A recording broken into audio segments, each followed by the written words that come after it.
Mahayana Pure Land welcomes you.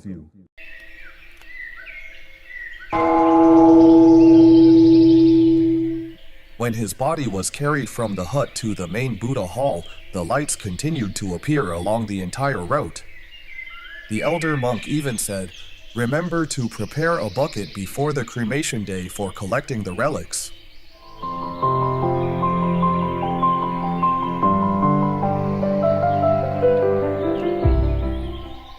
Elder Monk Yuan Yin was one of the monks who lived in the retreat hut behind our monastery, Land Yin Temple.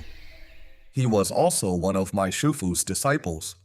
He lived to the age of 94. At 93, he was diagnosed with colon cancer. Through a series of circumstances, I had the opportunity to accompany him during the final months of his life. During that time, I witnessed firsthand what it means to be a Pure Land practitioner whose faith and aspiration are truly complete. One day I accompanied him to the hospital for an examination. The results revealed that he had cancer. The physician who attended him was extremely respectful. He knelt before the elder monk, bowed in reverence, and prepared to explain the diagnosis. The elder monk Yuan Yin sat with remarkable dignity and composure, showing none of the appearance of a serious illness. As the doctor was about to speak, he said, "You are about to tell me that I have cancer, aren't you?" The doctor was startled for a moment, then nodded. He immediately added, "Shufu, there's no need to worry. I have recently treated similar cases. I even operated on patients who were 97 and 98 years old, and they are doing quite well." At that moment, the elder monk replied with a single statement, "I have spent my entire life cultivating for this very moment. Let us return to the monastery."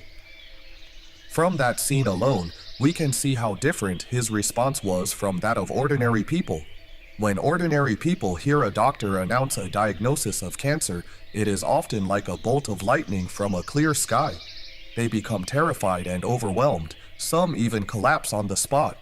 Yet the elder monk said, "I have spent my entire life cultivating for this very moment." What does that statement reveal? What was he waiting for? He knew that life in the Saha world was only a temporary set of causes and conditions. Before long, he would join the assembly of the Lotus Pond. Everyone must eventually die, must they not? For one whose faith and aspiration are complete, the laying down of this body becomes the very opportunity to receive Amitabha's compassionate escort and attain rebirth in the Western Pure Land. That is why he could say, "I have spent my entire life cultivating for this very moment." Without powerful faith and aspiration, he could not speak those words. If it were us, we would probably ask, "Is there a special medicine? What should I do after surgery? Are there herbal formulas? Is there some folk remedy? Can someone bless me and cure me?" When compared to the elder monk's response, we can see how extraordinary his faith and aspiration truly were. During this period, one of his lay disciples came to visit him. This disciple had a medical background and knew that his illness was beyond recovery. As he sorrowfully helped organize the elder monk's belongings and clothing, he approached him and said, "Shufu, since you are a cultivator, there is something I would like to ask you directly." The elder monk opened his eyes and looked at him. In a somewhat stern tone, he replied, "What is it? Go ahead and ask." The disciple said, "Shifu, I was just sorting through your clothes. When you attain rebirth, which set of clothes would you like to wear?" The elder monk's reply was truly wondrous. He first reprimanded the disciple. "I have taught you to read and copy the Diamond Sutra, yet you have read and copied it in vain. What does the Diamond Sutra teach us? To be free from attachment to the laksana of all dharmas." In other words, he was telling him that he was still clinging to the laksana of phenomena. The elder monk concluded with a single sentence, "Being able to attain rebirth is what matters most. Even going without clothes would be fine." He had truly seen through it all. He had truly let go. There was another Lotus friend who frequently traveled to mainland China on business. Elder Monk Yuan Yin's hometown was Wuxi, Jiangsu Province, a region renowned for its abundance of fish and rice, situated along the shores of Lake Tai. The elder monk's family, the Ao clan, was considered a prominent family in the area and maintained an ancestral hall there. Seeing how filial the elder monk was, he noticed that in his small hut there were lotus memorial tablets dedicated to his parents, as well as his grandfather and grandmother. So he said, "Shufu, I often travel near your hometown. I can take the lotus memorial tablets of your parents and ancestors back to your family's ancestral hall." The elder monk's reply was exactly the same. Being able to attain rebirth is what matters most. Everything else is unimportant. Obviously, he had truly let go of all worldly concerns and wholeheartedly brought forth a single thought, the thought of faith and aspiration. These three incidents clearly reveal the strength of his faith and aspiration. Of course, aging, illness, and death are experiences that everyone must inevitably face. Yet for a practitioner whose faith and aspiration are truly complete, the obstacles posed by old age, sickness, and even death itself are reduced to a minimum. This is because he had faith and aspiration wholeheartedly. What else? The Buddha's light and wisdom, along with his vows, protection, and mindful care. That is why the elder monk's passing was exceptionally auspicious. He knew in advance when his time would come. This is truly a rare and remarkable accomplishment. The elder monk attained rebirth on June 21, 2002, at 7:15 in the evening. It was a Friday.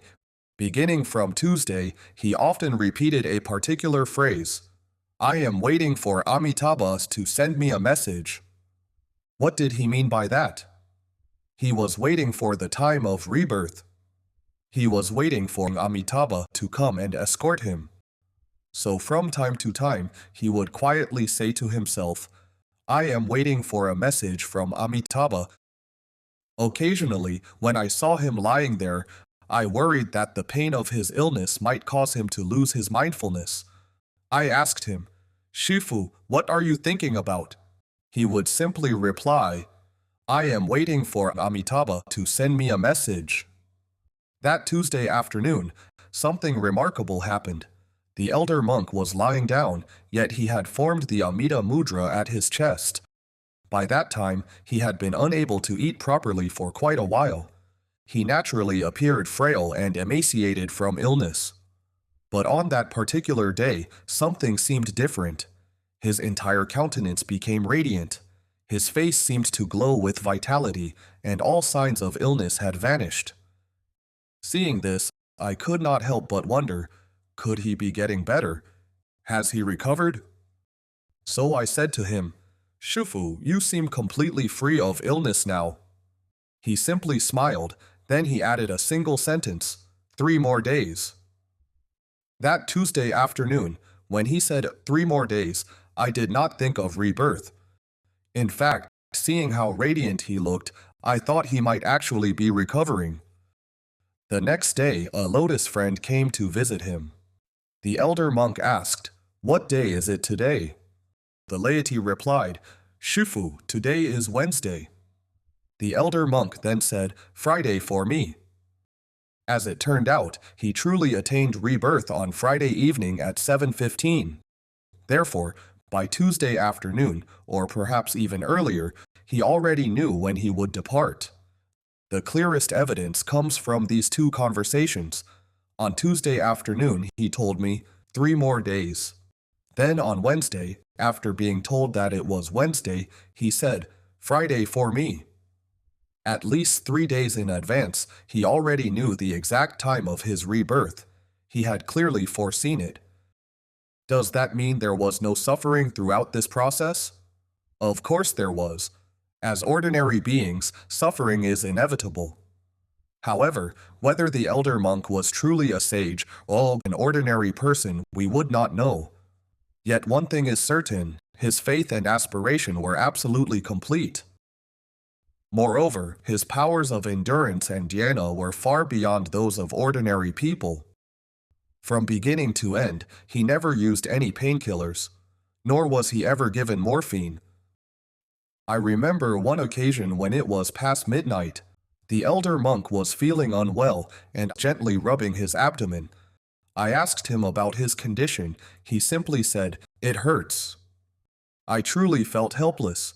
All I could do was sit beside him and recite the medicine Buddha mantra. Then I asked, "Shifu, what is the pain like?" I still remember the way his eyes widened as he answered, "When the pain comes, it feels as if a knife is slicing into the flesh." Just think about it. Even a small cut from a knife is painful enough for us. Yet he described the pain as a knife cutting into his flesh. So I asked him, "Shifu, what should one do in such a situation?"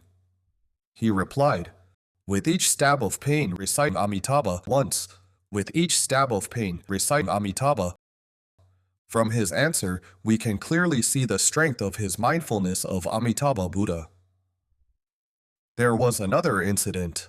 Because the elder monk was suffering from colon cancer, his condition eventually became extremely serious. His digestive tract became obstructed, making normal elimination impossible. The doctor explained that, in the final stage, there was a possibility that the abdomen could rupture, or that the accumulated contents could be expelled through vomiting. However, the elder monk was blessed with great merits and wholesome karmic conditions, and he was also sustained by the Buddha's blessings, protection, and mindful care. As a result, neither of these situations occurred. Instead, one night around midnight, his abdomen became severely distended. Then quite suddenly he vomited a basin of blood-tinged fluid. Just think about how weak he already was. Then he vomited such a large amount. Vomiting to that extent is extremely draining. Even a healthy person would be left exhausted afterward. Yet at that very moment, immediately after he finished vomiting, he gathered all the strength he had left and loudly recited, "Amitabha, Amitabha, Amitabha." Only after reciting Amitabha several times did he finally lie back down. Witnessing this scene filled me with profound admiration. The strength of his dhyana was truly extraordinary. In such an extremely weakened condition, most people would likely lose consciousness after vomiting, or perhaps even take their last breath. Yet after vomiting so much, he was still able to summon all his remaining strength to recite Amitabha. At that moment I wondered whether the elder monk might have breathed his last, but he had not. I said to him, "Shifu, you were truly remarkable. Even in that condition, you were still able to recite Amitabha." This showed that he never lost hold of the name Amitabha, and in addition to possessing complete faith and aspiration, his practice of Amitabha recitation had also reached a very deep level. This is truly an excellent example for us. Even though his rebirth was not accompanied by the kinds of extraordinary signs that people often imagine, sitting in meditation, maintaining perfectly lucid mindfulness, heavenly music filling the sky, or the appearance of the three saints of the Western Pure Land. Yet, considering the circumstances of our present age, I believe his manifestation was truly remarkable. It is probably much closer to what most of us can realistically expect. Because given the conditions of this era, many people may eventually face serious illnesses such as cancer before the end of life. During the final hours before his rebirth, he remained with his palms joined and continuously recited Amitabha.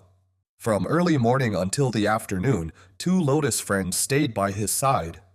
The 2 lotus friends were astonished. They thought, "Shifu has been ill for so long. He has barely been able to eat anything, and yet he has been reciting Amitabha from morning until afternoon." About 3 o'clock in the afternoon, I arrived to take over, and at 7:15 that evening, he attained rebirth. It was truly no easy feat. There was something quite remarkable that had occurred beforehand. I remembered about 2 months before his rebirth, there were several lotus friends taking turns caring for him. So there was no way of knowing who would be present at the end. Yet he called me over and said, "If you happen to be by my side when I attain rebirth, simply turn on the chanting box and recite softly by the side." As events unfolded, it was indeed my turn to be there at that very moment. Following his instructions, I quietly observed him as his breathing gradually changed. Each exhalation became longer and longer, while each inhalation grew shorter and shorter. At that point, I knew he was about to depart. Then I said to him, "Shifu, remember to recite Amitabha." He nodded. After that, I watched as he continued to exhale, slowly, gently, and peacefully. It was as if he had fallen asleep. As I followed his wishes and turned on the chanting box, my first thought was, I need to call Lian Yin Temple right away and ask the Dharma brothers to come and provide supportive recitation. But the telephone at Lian Yin Temple happened to be out of order, so I could not get through. Then I began calling the core lay volunteers who had worked closely with the elder monk in organizing life release activities. To my surprise, not a single one of them was home. Every one of them had gone out to participate in life release and dedicate the merits to him. At that moment, I suddenly remembered what the elder monk had told me more than 2 months earlier. It had come true exactly as he said. I do not need others to perform assisting recitation for me. By the time the first Dharma brother arrived, it was already close to 9 o'clock. The elder monk had long departed. In fact, I often joke that he was probably already in Sukhavati and drinking the 8-virtue water by then.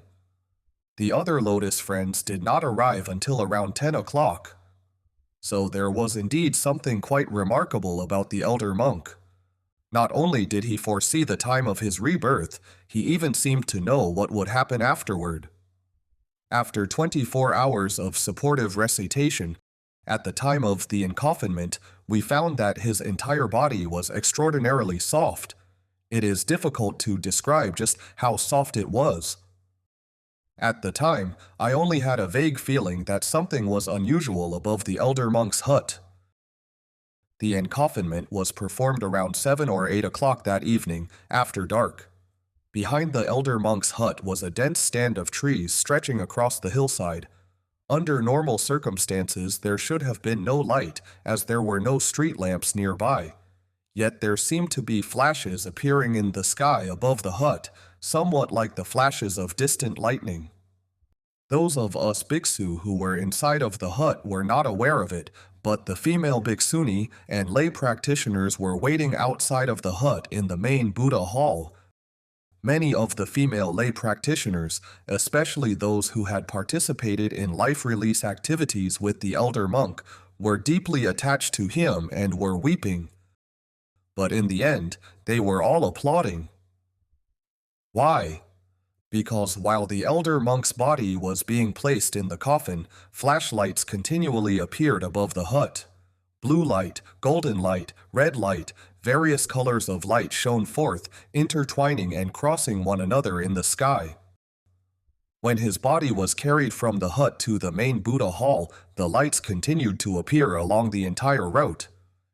There were so many people present, and everyone was able to witness it with their own eyes. These auspiciousness were all due to the elder monk's incredible faith and aspiration of reciting Amitabha. The elder monk even said, "Remember to prepare a bucket before the cremation day for collecting the relics." He spoke in such a confident manner. This is because he had been conscientiously and honestly reciting Amitabha with complete faith and aspiration, which of course led to Amitabha not forsaking him. It proves that the power of Amitabha's aspiration absolutely fulfills his vows.